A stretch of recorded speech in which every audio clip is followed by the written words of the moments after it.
बिस्मिल्लाहिर्रहमानिर्रहीम। अस्सलाम वालेकुम व्यूअर्स, कैसे हैं आप लोग? उम्मीद करती हूँ आप लोग खैरियत से होंगे। अल्लाह पाक आप सबको अपने हिफ्ज़ व अमान में खैर व आफियत, सेहत और तंदुरुस्ती के साथ रखें और अपनी रहमतों और नेमतों से खूब खूब नवाजें। आमीन सुम्मा आमीन। तो बस आज हम अपने किचन में कुल्फ़ी फालूदा बनाने लगे हैं, जिसके लिए बस मैंने सबसे पहले 1 लीटर कावा मिल्क जो है बॉयल होने के लिए रख दिया है।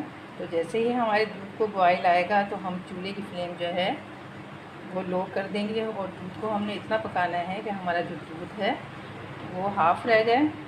तो चलिए बस मिलते हैं दूध के बॉयल होने के बाद।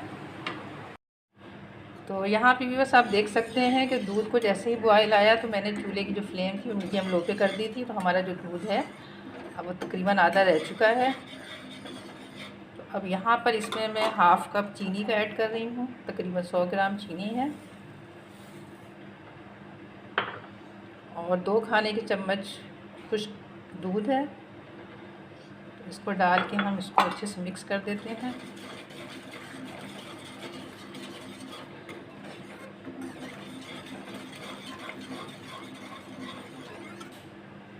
और साथ में इसमें चंद कतरे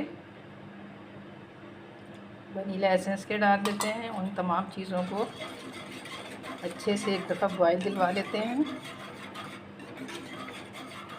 तो बस अगर आप दूध कम लें तो आप उसमें 250 ग्राम खोया भी शामिल कर सकते हैं, लेकिन अगर आप खोया नहीं शामिल कर सकते या करना नहीं चाहते तो फिर आप इस तरह से 1 लीटर दूध को गाढ़ा कर लें पका के, या हाफ़ कर लें, तो फिर आपको खोया डालने की ज़रूरत नहीं पड़ेगी।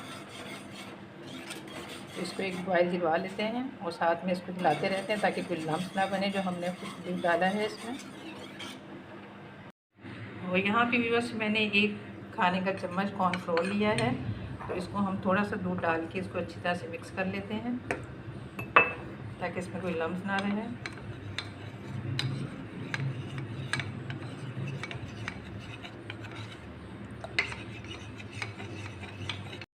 तो यहाँ पे भी बस दूध को मैंने पका लिया है, इसको अच्छा सा उबाला आ गया है और आप देख सकते हैं ये क्रीमी और गाढ़ा सा हो गया है।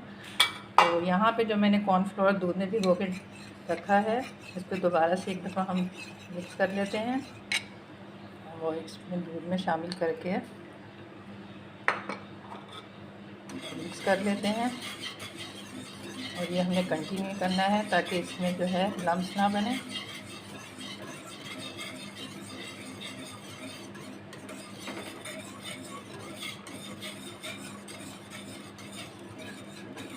इसको हम थोड़ी देर पका लेते हैं, 3 से 4 मिनट, ताकि कॉर्नफ्लोर का जो कच्चापन है दूर हो जाए।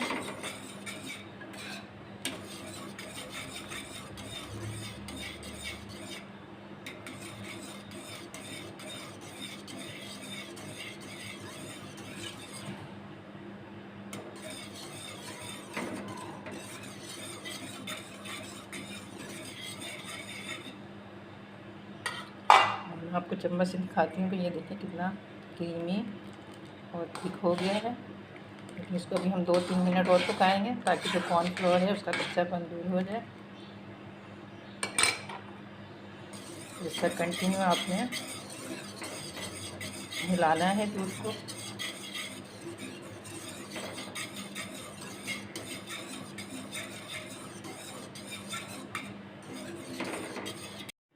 तो यहाँ पे भी बस मैंने इसको 2 से 3 मिनट पका लिया है। आप देख सकते हैं कितना थिक हो गया है।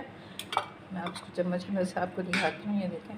तो बस अब मैं इस स्टेज पे इसको बंद कर रही हूँ और इसको हम ठंडा कर लेंगे और ठंडा करके हम इन्हें मोल्ड में भर के डीप फ्रीज़र में रख लेंगे जमने के लिए। तो यहाँ पे भी बस हमारे जो कुल्फ़ी का मिक्सचर है वो ठंडा हो चुका है और चूल्हे से उतारने के बाद भी आपने इसको इस तरह कंटिन्यू चलाते रहना है ताकि इस पर जो है तय ना बने। तो यहाँ पे मैंने सिल्वर का मोल्ड लिया है, ये गिलास है। तो आप प्लास्टिक में भी डाल के रख सकते हैं जमाने के लिए। तो इसमें भर लेते हैं। तो यहाँ भी बस मैंने इसको डाल लिया है और ऊपर से इस तरह से हम जो है इसको कवर कर देंगे ताकि इसमें आइस क्रिस्टल ना बने। तो यहाँ से भी बस मैंने इसको कवर करके इस तरह रबड़ बैंड लगा दिया है ताकि इसके अंदर आइस क्रिस्टल ना बने। तो अब हम इसको जमने के लिए रख देते हैं 8 से 10 घंटे के लिए। तो यहाँ पे भी बस मैंने पैन में एक बार फिर हाफ़ लीटर दूध ले लिया है और इसमें 2 खाने के चम्मच चीनी ऐड की है और 2 इलायचियाँ इस तरह से मैंने साबुत ही डाल दी हैं। तो दूध को हमने भी बस इतना पकाना है कि हमारा जो दूध है वो पक के आधा रह जाए, गाढ़ा हो जाए। और चीनी मैंने इसमें कम ही ऐड की है क्योंकि हमारी जो कुल्फ़ियाँ हैं वो भी मीठी हैं, जो हमने कुल्फ़ियाँ तैयार की हैं। अगर आप ज़्यादा मीठा पसंद कर सकते हैं तो आप इसमें 1 आध चम्मच और मज़ीद डाल सकते हैं। तो बस इसको हम पका लेते हैं इसके गाढ़ा होने तक। तो यहाँ पे भी बस जो हमारी कुल्फ़ियाँ हैं वो जम चुकी हैं। इसे मैंने ओवरनाइट के लिए जमने के लिए रख दिया था। तो अब हम इसको चेक करते हैं। ये देखें, तो अब मैं इसको निकालती हूँ थोड़ा सा हाथ के साथ इस तरह से।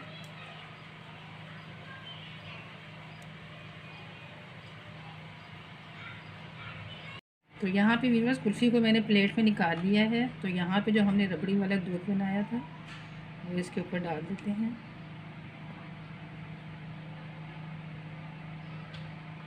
और इसके अलावा यहाँ पे हमने 5-7 सेवइयाँ हैं, ये मैंने सादे पानी में बॉयल की थी। तो ये सेवइयाँ भी ऊपर से डाल देते हैं।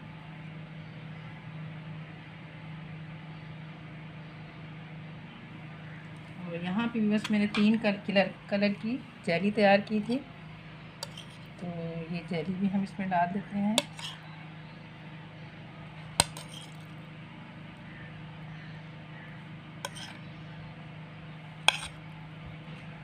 सामान हम अपनी मर्ज़ी से कम या ज़्यादा डाल सकते हैं। और यहाँ पे थोड़े से कटे हुए बादाम हैं, यहाँ ऊपर से डाल देते हैं।